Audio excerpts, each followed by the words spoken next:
O Ministério de Minas e Energia anunciou nesta semana redução de 38,9% na tarifa de Itaipu para 2023.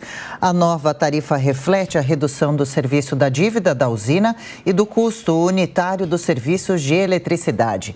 Em entrevista ao programa Os Pingos nos Is, aqui da Jovem Pan News, o ministro Adolfo Saxida falou sobre os legados do governo Bolsonaro na economia e também na área de Minas e Energia. Acompanhe. O Brasil reduziu tributos. Nós reduzimos de maneira permanente 13 impostos. O Brasil atraiu investimentos privados e manteve os preços livres. Vários países do resto do mundo nacionalizaram empresas, fixaram preços, congelaram preços e aumentaram impostos. Sabe o que está acontecendo? Pela primeira vez na história, a inflação brasileira vai ser menor que nos Estados Unidos, na Inglaterra e na Alemanha, e o crescimento econômico brasileiro será maior que nos Estados Unidos, na Inglaterra, na Alemanha e que na China. Ou seja, pela primeira vez na história, o Brasil tem inflação menor que nos Estados Unidos e crescimento econômico maior do que a China. Olha, essa é uma herança bendita que este governo está deixando para o próximo. Decisões ruins têm custos. Quando houve a percepção que o presidente Jair Bolsonaro iria ganhar a eleição, a Petrobras atingiu o maior valor de mercado de sua história. Desde que saiu o resultado da eleição, você teve perdas bilionárias em valor de mercado da Petrobras. Ou seja, hoje, uma política econômica não tão clara, que está sendo sinalizada pelo próximo governo, ele vai gastar 150 bilhões de reais a mais via orçamento. Só que vai gastar 200 bilhões de reais a mais via aumento da taxa de juros. Porque essas decisões não tão corretas do ponto de vista de política econômica têm gerado uma instabilidade no mercado. A nossa equipe econômica, ela prezou por 2 fatores. Consolidação fiscal. Nós estamos entregando pela primeira vez desde a redemocratização um país que gasta menos em relação ao PIB do que há 4 anos atrás. Além disso, estamos entregando superávit primário. Além disso, se você pegar os 100 maiores países do mundo, a relação dívida-PIB deles aumentou 11 pontos percentuais após a pandemia. No Brasil, essa relação caiu 0,1 ponto percentual. Ou seja, as contas públicas estão em ordem.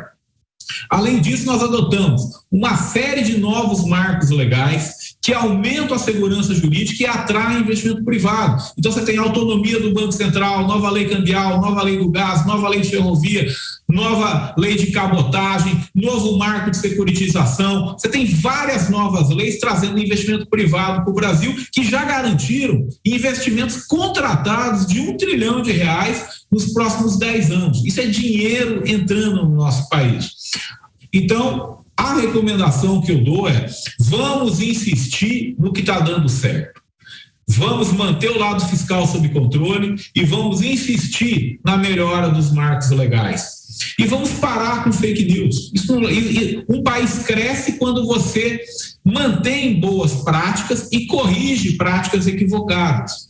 Então, a política econômica, a política energética adotada pelo presidente Jair Bolsonaro é exemplo no mundo. Basta você ver que enquanto o resto do mundo enfrenta uma crise energética, o preço dos combustíveis e da energia no Brasil caiu. Isso é algo novo quando você compara a realidade internacional. É um novo governo, ele tem o legítimo direito de mudar a sua estrutura. O que eu posso dizer é: a estrutura do Ministério de Economia, liderado pelo ministro Paulo Guedes, funcionou e funcionou muito bem. O que acontece é que nós enfrentamos um ambiente polarizado. Mas assim que o tempo passar, os dados vão ficar mais claros. Por exemplo, dizem que a nossa agenda de privatizações não andou. Deixa eu dar um número para vocês. Em 2018, haviam 209 empresas estatais federais. Em 2022, esse número foi reduzido para 127. Nós privatizamos ou fechamos quase 40% das empresas estatais. Isso no período de 4 anos.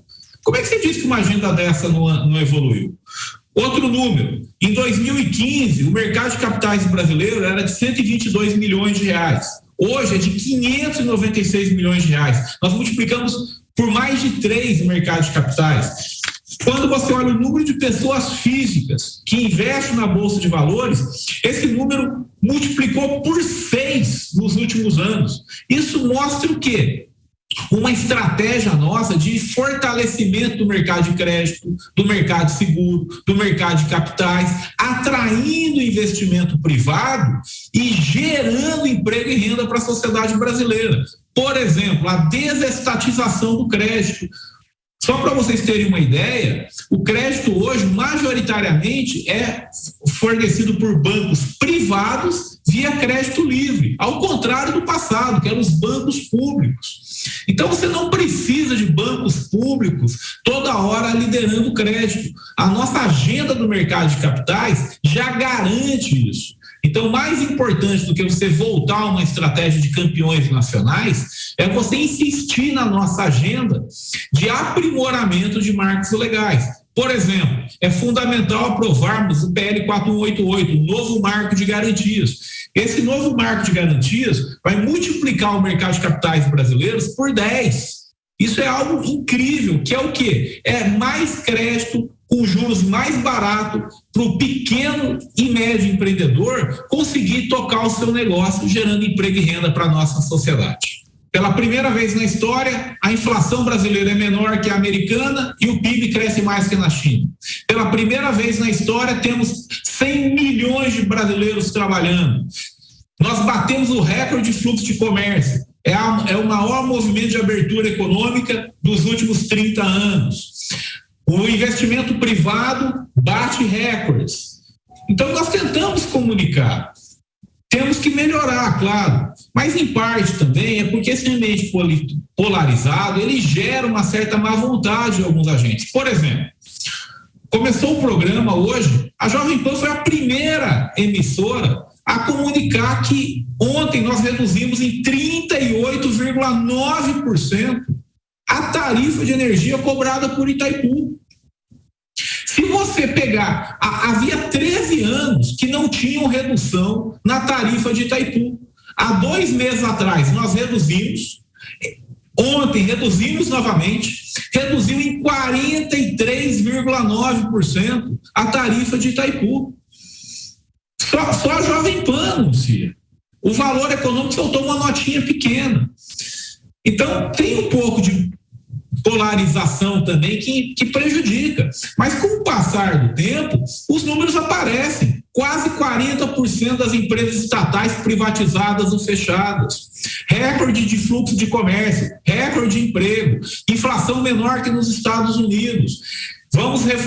Esse mercado de capitais multiplicou por 3. Pessoas físicas na Bolsa multiplicou por 6.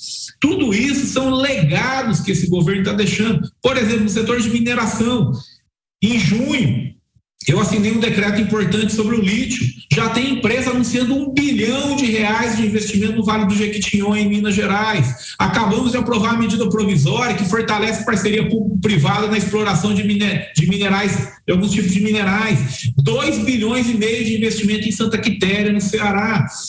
Então, nós estamos tentando melhorar a comunicação. Mas parte também disso é porque existe uma certa má vontade decorrente dessa polarização.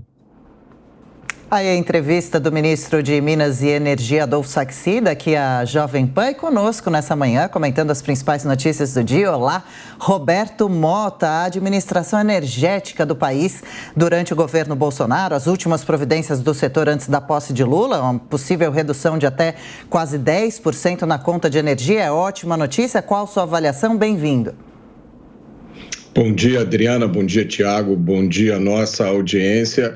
É o resultado de um trabalho bem feito, Adriana. É um trabalho que eu diria tem 2 características principais. Primeiro, ele parte de um entendimento bom de como funciona a economia, de quais são os fatores que levam a economia de um país a ficar melhor. E segundo, de uma administração sensata de várias áreas críticas do governo, que ao invés de adotarem políticas populistas, para trazer uma satisfação imediata, um resultado eleitoral imediato com resultados negativos no médio e no longo prazo, essas políticas seguiram esses fundamentos, né? Isso tudo tem por trás Paulo Guedes, que é um dos economistas mais competentes, uma pessoa que veio do mercado privado, que entende realmente como as coisas funcionam. Então, está aí um legado positivo que provavelmente, se Deus quiser, vai continuar dando frutos ainda por bastante tempo. Oi, Mota, a discussão nesse ano interminável em relação ao preço dos combustíveis, o Congresso Nacional também entrou na discussão, no debate e, ao que tudo indica, essa discussão vai continuar para o ano que vem, não é? Essa é uma discussão filosófica, né, Tiago? Até que ponto o governo deve ou não interferir no preço dos combustíveis. A gente também tem que lembrar que o mundo não saiu da crise, né? A gente ainda tem uma guerra importante acontecendo na Ucrânia. Esses fatores vão influenciar muito em várias coisas, entre elas no preço do petróleo, né? O preço do petróleo ele sobe e desce, então isso é uma coisa que acontece já há décadas. O que é importante são esses fundamentos, esses legados, né, que foram apresentados pelo Saxida, que são a inflação baixa, resultados históricos positivos nas estatais, um crescimento excepcional do PIB, redução de gastos do governo federal. Há quanto tempo a gente não escuta isso? Redução de impostos, queda na dívida pública e um fato muito importante que ele anunciou, que o número de investidores pessoa física na Bolsa foi multiplicado por 6. Qual é o significado disso? É que o mercado somos nós. As pessoas estão pegando as suas economias e investindo na Bolsa porque elas sabem que no longo prazo o resultado é muito bom. Isso significa possibilidade das pessoas mais na frente comprarem imóveis, comprarem bens de consumo e até se aposentar em condições um pouco melhores.